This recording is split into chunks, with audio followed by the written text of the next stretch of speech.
नमस्ते साथीहरू, आज हामी आलु निम्की चटपटे बनाउन गइरहेका छौं। यसले जिब्रोमा नुनिलो, अमिलो र पिरो सबै स्वाद एकैचोटि दिन्छ। सुरु गरौँ है त यसलाई बनाउन। सुरुमा टोमेटो सस बनाउनु पर्छ। त्यसको लागि मैले एउटा कुकर लिए।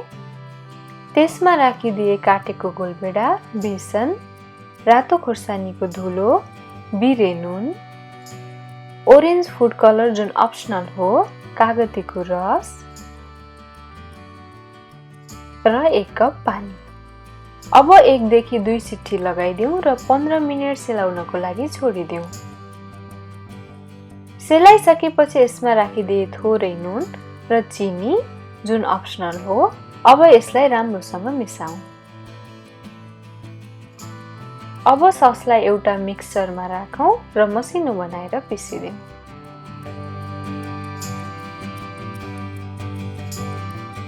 त्यसपछि एउटा भाँडोमा राखिदिए मैले काटेको आलु, मसिनो गरेर काटेको प्याज र गोलभेडाको टुक्रा।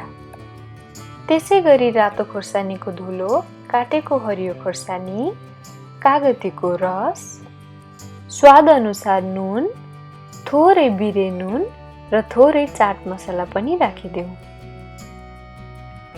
अब यसमा अघि हामीले बनाएको सस राखिदिन्छु। त्यसपछि राखिदिऊ तोरीको तेल।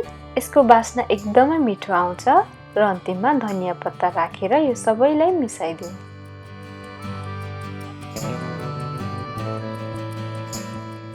मसला मिसिसकेपछि मैले यसमा राखिदिए 1 कप निम्की र निम्कीलाई मसलासँग राम्रोसँग मोल्नुपर्छ।